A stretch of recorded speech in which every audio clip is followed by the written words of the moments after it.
Somos la Iglesia y conectamos con el Creador. Somos sus hijos. Hemos venido a escuchar su mensaje. Me alegré con los que decían: a la casa del Señor iremos. Bienvenidos a una nueva celebración de la Iglesia Cristiana, Ministerio, Verdad y Vida, palabra y poder de Dios para la humanidad.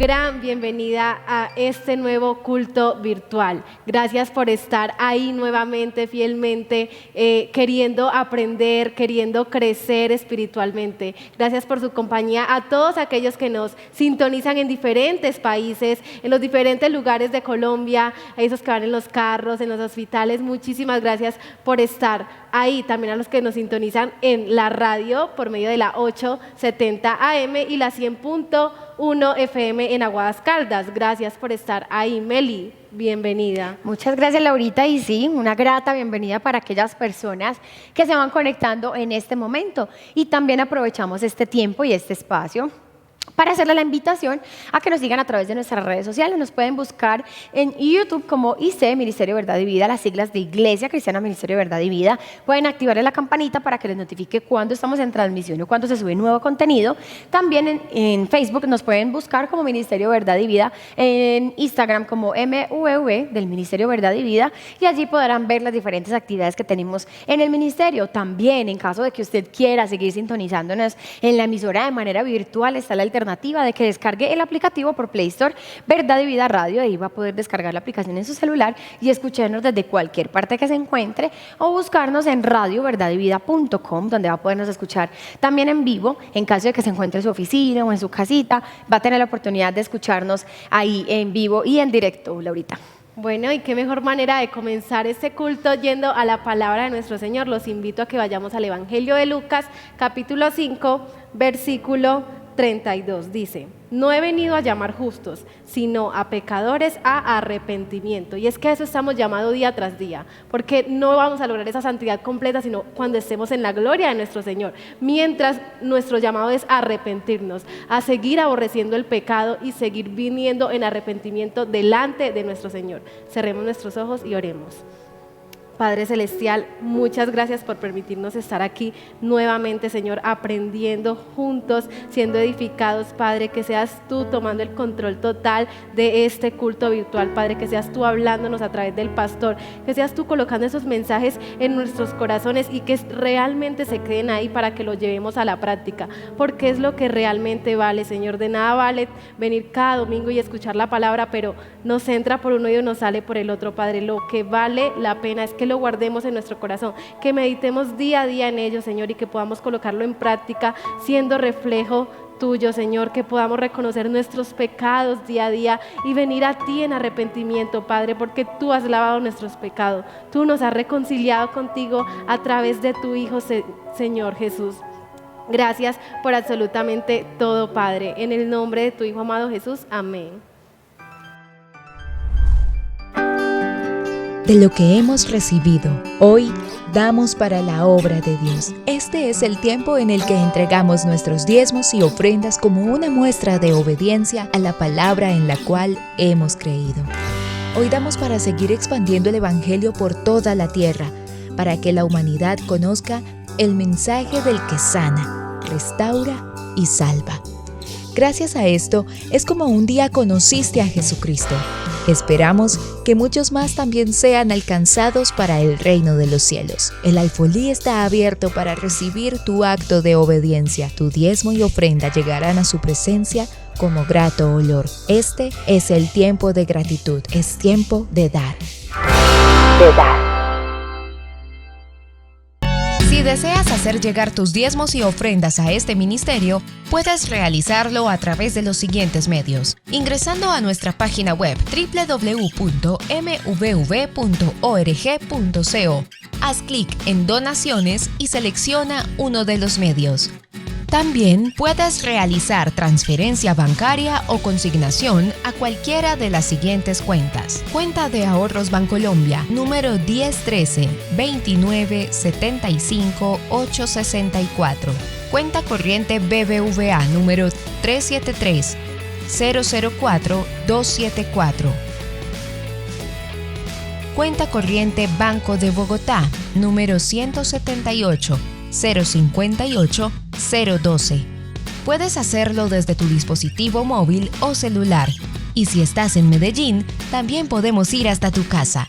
Comunícate con nosotros al 320-675-7018. Llámanos para tener el gusto de escucharte y ayudarte a solucionar tus dudas. Ministerio Verdad y Vida. Palabra y poder de Dios para la humanidad.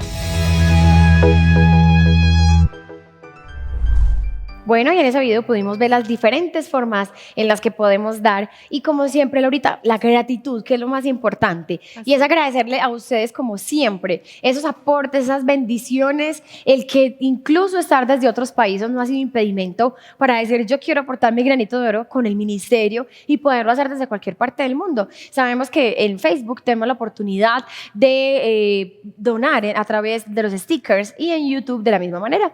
Así que gracias a ustedes que también se han dispuesto y han dispuesto sus corazones para apoyarnos, para seguirnos bendiciendo a través de esas ofrendas y que nosotros también sigamos siendo de mucha bendición para múltiples personas, porque en nuestras iglesias hay cientos de personas con necesidad de la palabra y qué bonito es que a través del ministerio ellos puedan encontrar esas bendiciones, esas enseñanzas y esa manera de crecer para el Señor, Laura.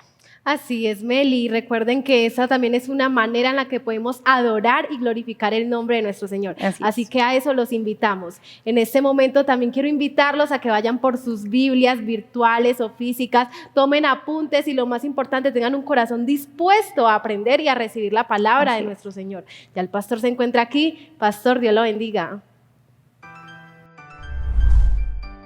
Dios hoy sigue hablándonos a través de su palabra, porque ella es viva, eficaz y permanece para siempre. Dispongamos entonces nuestro espíritu para escuchar su mensaje. Esta es la palabra de Dios.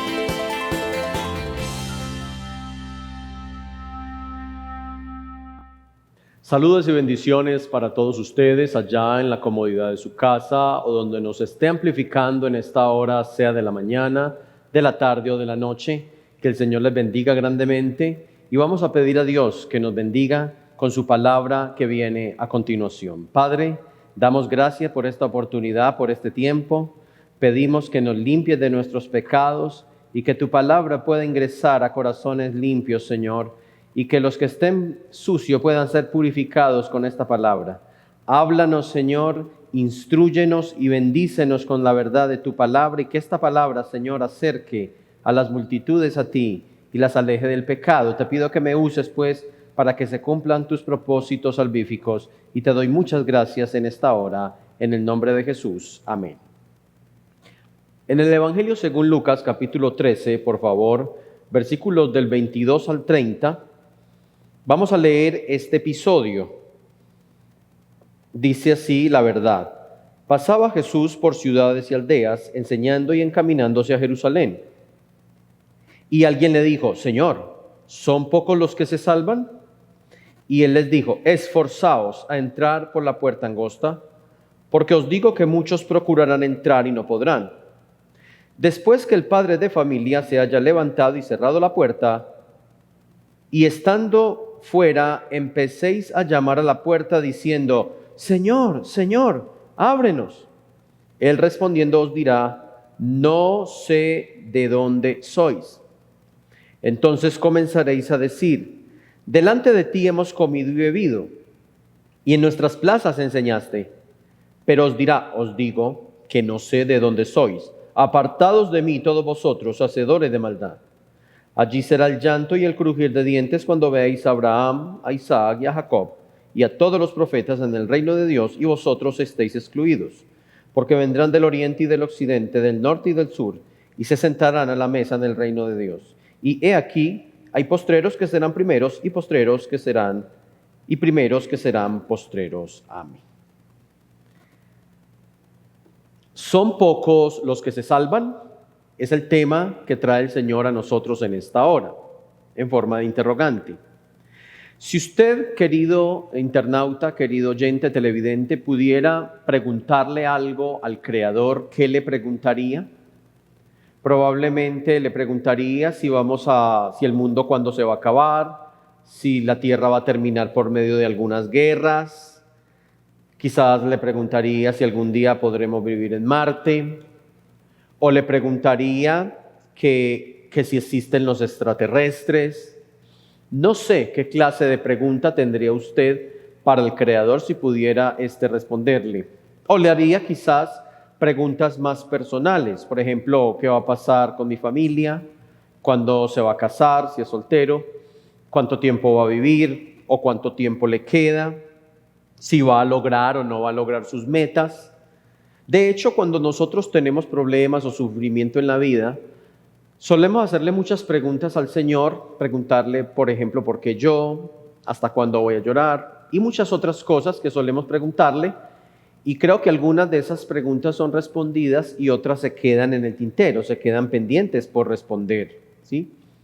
Sin embargo, estamos ante una de las preguntas más trascendentales y más importantes que puede hacerse el ser humano en algún momento de su vida, ya que todos no somos eternos, vivimos un tiempo solamente en la tierra y luego morimos, como dice Hebreos, que está establecido para los hombres que muramos una sola vez. Entonces, en esta pregunta que le hacen al rabino de rabinos, al Señor Jesucristo, cuando éste se encaminaba hacia Jerusalén a cumplir su misión, el Señor Jesucristo responde no como el escriba o el hombre que interrogó a Cristo quería oír, sino que el Señor responde más o menos con una ilustración, responde con una exhortación para que nosotros más bien aprendamos a depender de Dios y no de nosotros mismos, para que nosotros entendamos que la salvación no es un asunto que se hereda de los padres,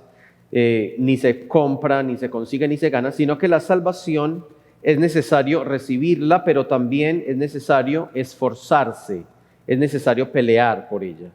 ¿Son pocos los que se salvan?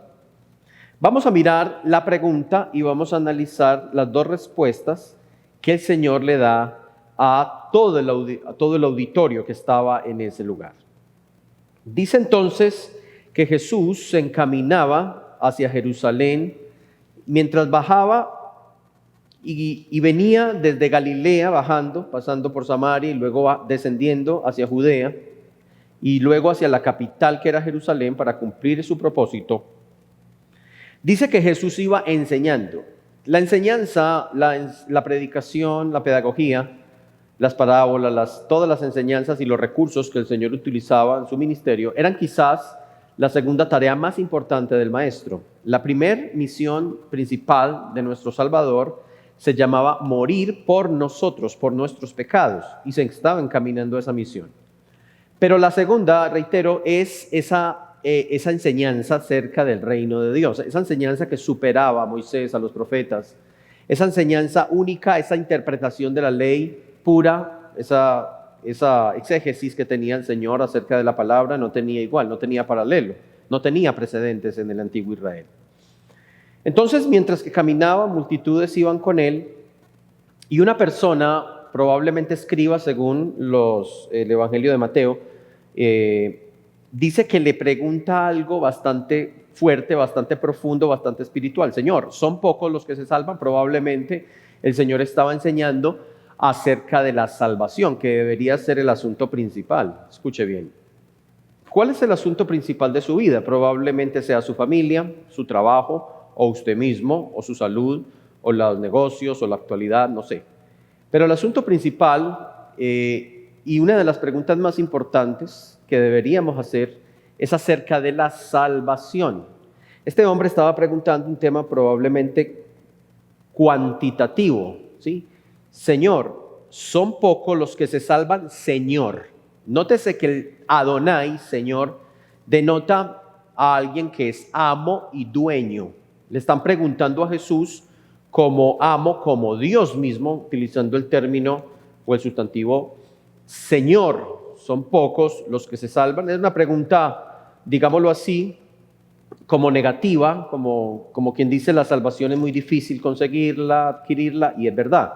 Nadie puede ganar la salvación ni siquiera puede merecerla, solamente se puede recibir por la fe en la persona del Señor Jesucristo. Entonces, se trataba de una persona sincera o probablemente se trataba de una trampa, porque muchas veces los fariseos, los escribas, los sacerdotes le hacían preguntas al maestro para de alguna manera ponerle trampas o ponerlo a resbalar, pero parece ser que la pregunta era no por curiosidad, sino por un asunto netamente que quería saber, un hombre, un judío quizás sincero, que quería saber acerca del destino eterno de los demás. Nótese que él no pregunta, no se incluye, sino que se excluye de la pregunta, son pocos los que se salvan. Este hombre quería saber en temas bastante privados, digámoslo así, temas que competen únicamente a la soberanía de Dios, pero es una pregunta que cobra mucho sentido para nosotros. Mire, por ejemplo, los judíos pensaban que por ser descendientes de Abraham, ellos automáticamente se iban a salvar. ¿Qué es la salvación? La salvación es la liberación de la ira de Dios. Es el rescate que Dios opera en un ser humano, ya que todos estamos juzgados y condenados a muerte por causa de nuestros pecados. La salvación es ese rescate de las consecuencias temporales y eternas de nuestro pecado. La salvación es liberarnos de Satanás, es liberarnos de la ira de Dios, es liberarnos incluso de nosotros mismos, de nuestro pecado, por decirlo de alguna manera. El ser humano corre peligro todos los días de su vida y estamos vivos por la misericordia de Dios. Y la necesidad principal del ser humano es precisamente esta: la salvación de su alma, y su alma y la mía es eterna según la palabra de Dios. Pero no, esa alma se salva o se pierde según también la elección que usted haga y según la soberanía del Señor. Entonces, la salvación no se hereda. Puede que usted tenga familiares que sean evangélicos, cristianos, católicos, musulmanes o lo que sea, o morales, muy morales. Pero la salvación, reitero, no se consigue por medio de obras, ni siquiera por medio de buenas obras como bautizarse o como ayudar a los pobres, sino que la salvación es un asunto que solo le compete al Salvador. Por eso su nombre es Jesús, el Salvador. Entonces es importante entender, por ejemplo, si vamos a la época del diluvio, dice la palabra que solamente se salvaron 8 personas, Noé y su familia, aparte de los animales. Si vamos a hablar de lo que sucedió en Sodoma y Gomorra, de todas estas ciudades infames que fueron destruidas por su pecado, solo se salvaron 3 personas, Lot y sus 2 hijas. Pero si vamos a temas cuantitativos de cuántas personas se van a salvar, eso solamente le compete. Y efectivamente el Señor sabe cuántas personas, si son pocos o si son muchos los que se salvan, ¿sí? Pero esto es un asunto netamente divino que no nos corresponde saber a nosotros. Mire, hay una doctrina falsa que se llama el universalismo. El universalismo que enseña, por ejemplo, que al final, cuando Dios juzgue a la humanidad, al final hay unos que no hicieron tanto daño como otros, pero que al final el Señor va a terminar salvando a todo el mundo. Después de las resurrecciones, el Señor va a salvar a todo el mundo, inclusive hasta el diablo, y todo lo va a salvar, porque Dios es amor, porque Dios es bueno, porque Dios es misericordioso. Pero esta doctrina es abiertamente antibíblica, es una doctrina falsa y satánica que puede engañar a mucha gente, ¿sí? Según la palabra de Dios, la salvación, no hay tiempo, no hay chance después de la muerte para salvarse, según la palabra de Dios. La doctrina bíblica es lo que nos enseñó el Señor Jesucristo. Entonces el Señor va a empezar a responder, en primer lugar, con una exhortación. Vamos a mirar la exhortación que aparece el Señor como respuesta a esta capciosa pregunta en el versículo 24. Esforzaos a entrar por la puerta angosta, porque os digo que muchos procurarán entrar y no podrán. Entonces nótese que Jesús no responde lo que este joven quería oír, sino que respondió lo que necesitaba oír. Necesitaba esa exhortación esa invitación, ese reto del Señor Jesucristo. Entonces, nótese la primera respuesta. Esforzaos. Este verbo en el idioma original, en el idioma griego koiné que se escribió, está en plural. No le dijo a él solo, sino que le dijo a todos, esfuércese, esforzaos con ese plural. ¿Sí? Y también este verbo, hay una información gramatical interesante, por ejemplo, es un verbo, quiere decir una acción, pero el verbo está en tiempo presente. Es decir, que yo me tengo que esforzar de una manera continua, día a día, momento a momento. También está en voz pasiva, quiere decir que ese esfuerzo no depende de mis fuerzas, tengo que esforzarme, pero dependo de Dios. Como está en modo pasivo, el esfuerzo es una acción que yo recibo de parte del Espíritu de Dios. Ahorita con la revelación completa del Nuevo Testamento, el creyente se esfuerza, pero no en sus fuerzas, sino con la fuerza que Dios le da para poder penetrar y para poder entrar en la puerta angosta. ¿Sí? También hay una información más que está en imperativo, o sea, el modo imperativo quiere decir que es una orden, esforzaos. Esta palabra significa luchar, combatir por algún premio, pelear. Eso significa este verbo, mire. ¿Cuántas veces, si somos honrados, nos esforzamos en la vida, pero cuando se trata de cosas materiales, de cosas personales, de asuntos sentimentales, cuando se trata de estudiar, cuando se trata de algo que nos compete, que nos interesa o que nos va a rendir fruto, que nos va a rendir interés, en eso sí nos esforzamos. La gente se esfuerza por trabajar, la gente se esfuerza, y está bien esforzarse en trabajar y en luchar y en estudiar, pero el esfuerzo principal consiste en esto que Jesús nos dice aquí: esforzaos a entrar por la puerta angosta.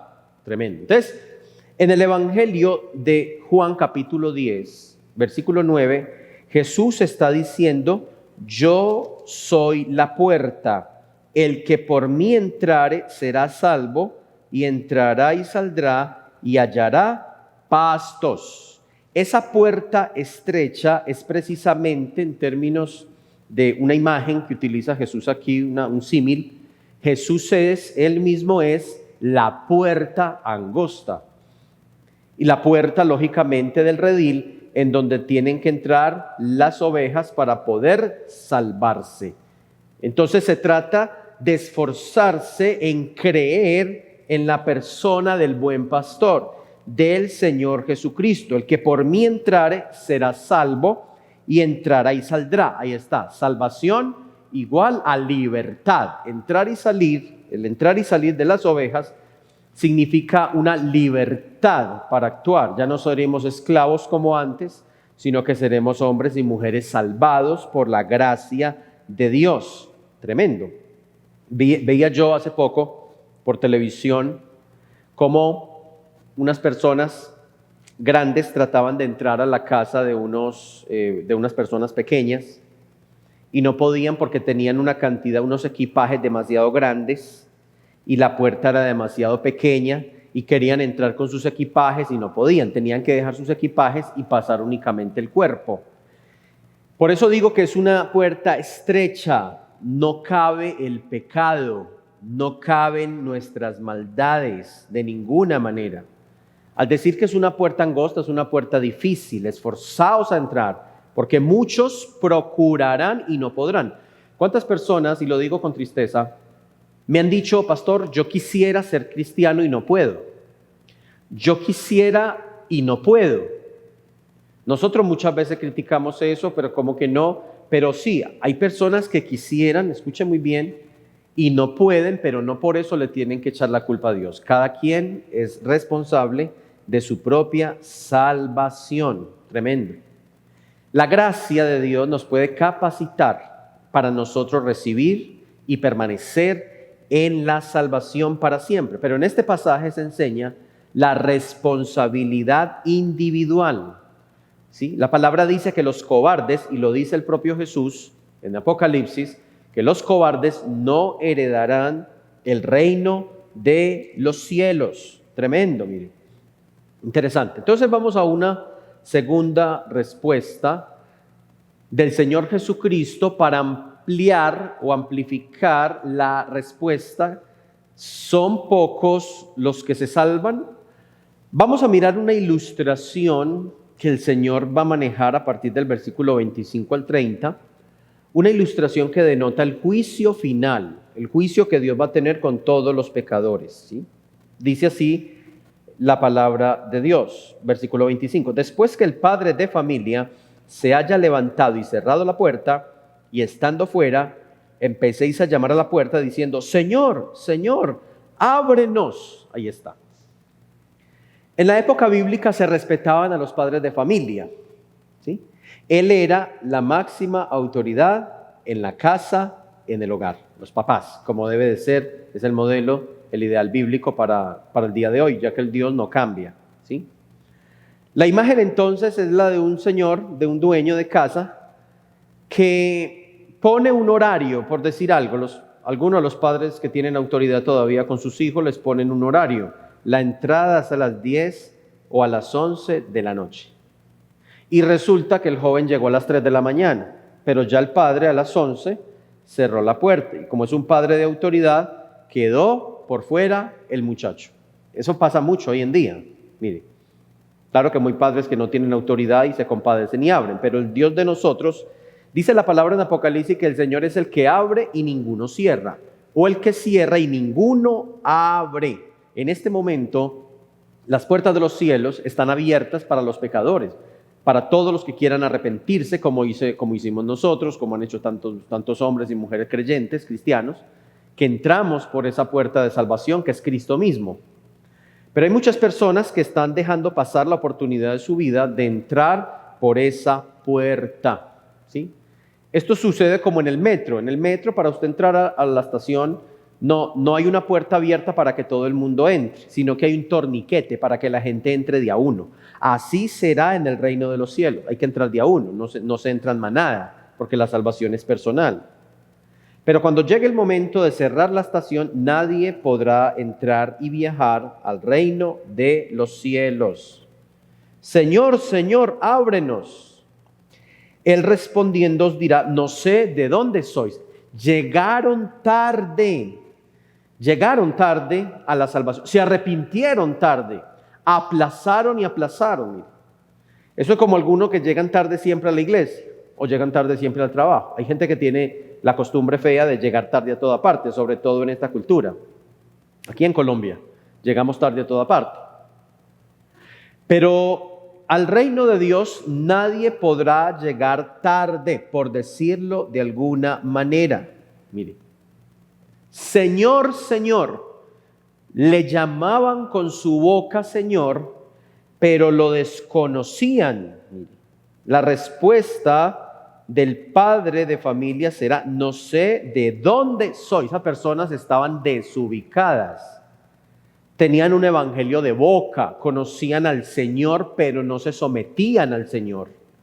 Y lo llaman 2 veces, como denotando una especie de urgencia. Dice la palabra en 2 Timoteo 2:19, que el Señor conoce a los que son suyos, y a todos los que invocan el nombre de Cristo, que se aparten de la iniquidad. Ahí está. Entonces comenzaréis a decir, versículo 26, delante de ti hemos comido y bebido, y en nuestras plazas enseñaste. Empezarán a hacer un recuento de cómo se congregaron en la iglesia. Nótese, el día del juicio sucederán cosas como esta. Personas que fueron a las iglesias, personas que practicaron la Santa Cena, delante de ti hemos comido y bebido, tuvieron comunión cristiana, comunión espiritual, entre comillas, pero no comunión profunda con Dios, ¿sí? Y delante de ti escuchamos tu palabra, fuimos al culto, diezmamos, ofrendamos. Ellos empezarán a argumentar, tratando de convencer al padre de familia que los deje entrar. Tremendo, mire. Hay personas que creen que se pueden salvar porque tienen obras, porque diezman, porque tienen supuestas acciones, porque tienen derechos. No nos salvamos por buenas obras. La salvación se recibe por la obra de Cristo, la obra en la cruz, su pasión y muerte y resurrección. Pero esa salvación se evidencia a través de las obras, a través de una vida de sometimiento. Aquí no habla de milagros, aquí no habla de hacer milagros, aquí habla de una vida de sometimiento a la palabra de Dios. Mire, la respuesta será reiterativa, versículo 27, os digo que no sé de dónde sois. Está repitiéndole, esos hombres estaban en el mundo, estaban en la iglesia, estaban en Cristo, estaban en el pecado, no se decidieron, no tenían una habitación concreta, definida, firme. Entonces Jesús les dice, yo no sé si ustedes estaban conmigo, yo no sé ustedes de dónde son.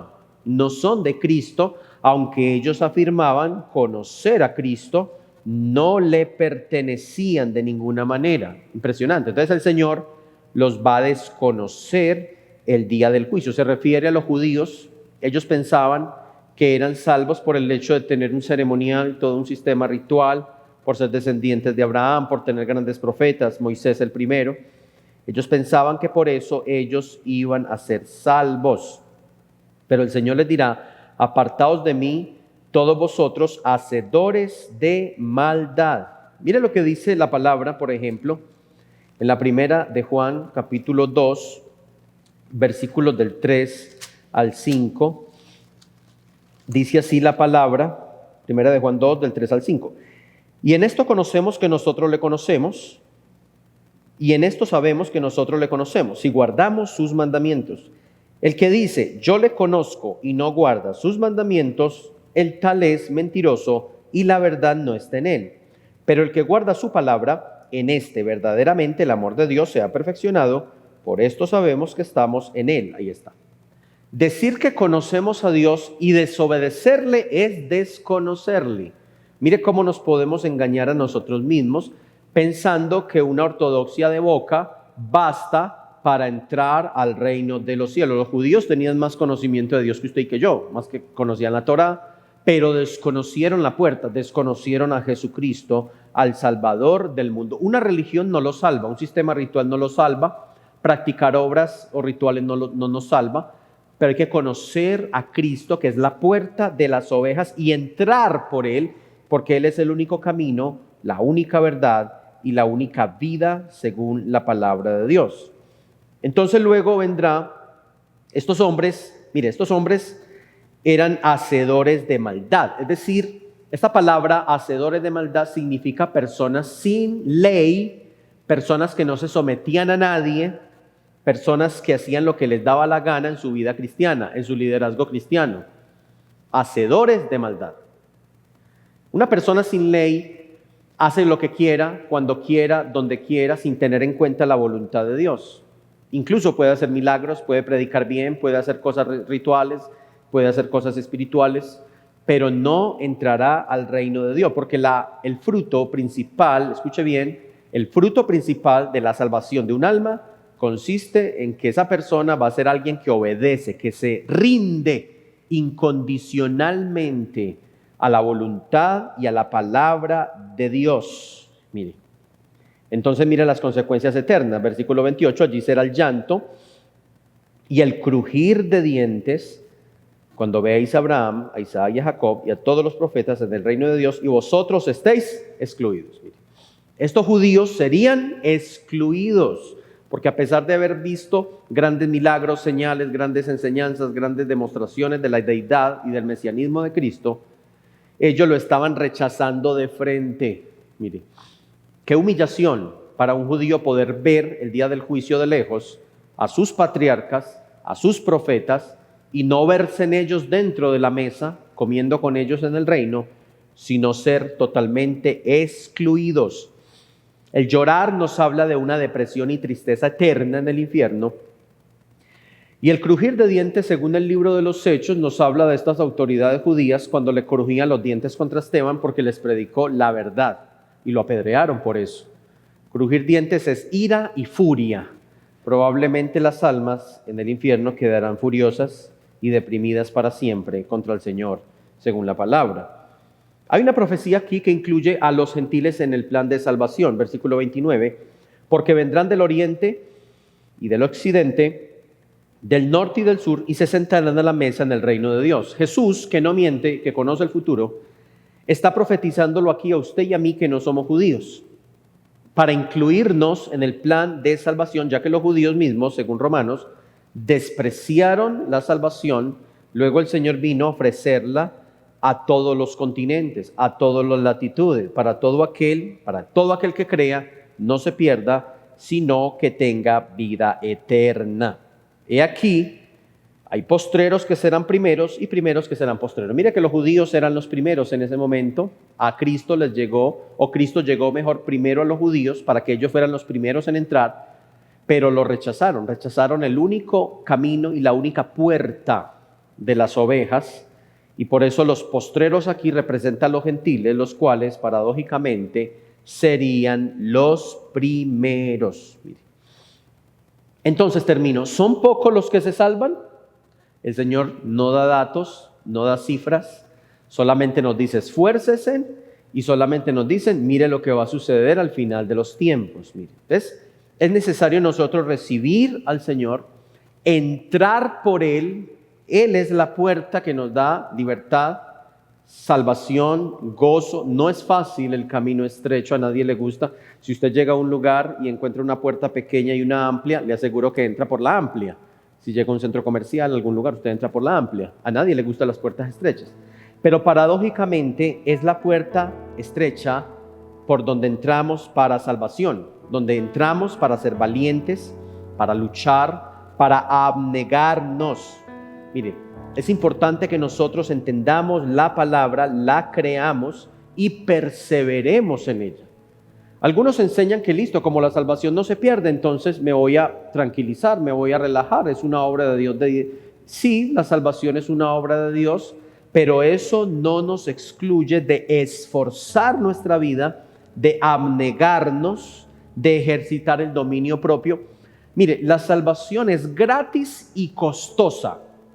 Gratis porque Cristo nos la entrega a los que creamos, exacto. Y costosa porque Jesús mismo dice, el que no toma su cruz cada día, Jesús mismo lo dice claramente en la palabra de Dios, ¿sí? El que ama a su padre o a su madre más que a mí no es digno de mí. Y el que no toma su cruz cada día y viene en pos de mí, ¿sí? Niéguese a sí mismo, también dice el Señor, y tome su cruz cada día y sígame, porque el que quiera salvar su vida la perderá, y el que pierda su vida por causa de mí en este mundo de placeres y de pecado, la salvará. Entonces es costosa en ese sentido, de que después de que usted y yo recibimos la palabra, debemos permanecer, perseverar, guardarnos, serle fieles al Señor en todo para conservar. Es una obra de Dios, pero también hay una participación de nosotros. Entonces que el Señor nos ayude. Preocúpese, no se preocupe tanto por la salvación de otros, por favor. Preocúpese por la suya. Pídale a Dios que le ayude, que le fortalezca, que le anime a mantenerse, a perseverar y a ser muy valiente para que podamos tener una amplia, generosa entrada, podamos andar por las calles de oro, en mal de cristal, donde no habrán más luchas contra el pecado, no habrá más mentiras, no más divisiones, sino que estaremos con Él eternamente y para siempre. Padre, gracias por tu palabra. Te pido por todos los que han oído este mensaje y por los que lo compartirán para que muchos seamos edificados con ella. Que esta palabra, Señor, nos pueda ayudar y acercar a ti, Señor, y retar a esforzarnos, Señor, en las cosas de Dios, a esforzarnos a entrar, Señor, en el nombre de Jesús. Muchas gracias por tu palabra en esta hora. Te entregamos todo pecado, toda maldad, toda maleta, todo equipaje que nos impida entrar por la puerta angosta, todo equipaje de pecado, de maldad, de carnalidad, lo botamos, lo dejamos a un lado para poder entrar, Señor, por esa puerta estrecha y volar contigo. En el nombre de Jesús, muchas gracias. Amén. Muchísimas gracias a todos. En una próxima oportunidad nos veremos. Hasta pronto. Pastor, muchísimas gracias por esa palabra e invitamos a las personas que acabaron de escucharla para que la tengan ahí presente, para que mediten esta semana en ella y que de verdad trabajen en ese mensaje esta semana para sus vidas. O sea, ¿qué tal si nosotros cada predicación que escuchamos, esa semana la trabajamos y la tenemos presente en nuestros apuntes? Ponemos apuntes por toda la casita, cosa que no se nos olviden esos puntos importantes o que nos llamaron la atención o que sabemos que tenemos que trabajar en ellos. Creo que en ese aspecto deberíamos trabajar, en que esos mensajes y esos sermones que escuchamos siempre estén presentes en nuestras vidas. Entonces, ¿qué tal si esta semana vamos a proponer que esa palabra no se quede ahí, sino que sea un mensaje para nosotros diario, que nos prediquemos ese mensaje a nosotros mismos? Entonces esa es la invitación, queridos hermanos. Dios los bendiga y me alegro mucho haberlos acompañado en esta mañana. Así es, Meli, muchísimas gracias también a ti por acompañarnos hasta el final y gracias a todos ustedes por quedarse ahí conectaditos, queriendo aprender de la palabra de nuestro Señor. Y como lo decía Meli, es cómo aplicar esa prédica cada día de nuestra vida. Y con esto en mente quiero que nos cuestionemos cómo podemos ejercerla en esta semana, con algún acto, alguna acción hacia nuestro hermano, hacia nuestro prójimo, de reconciliación, que podamos realmente colocar eso en práctica. Los invitamos a eso. Dios los bendiga y los esperamos el próximo domingo. Chao.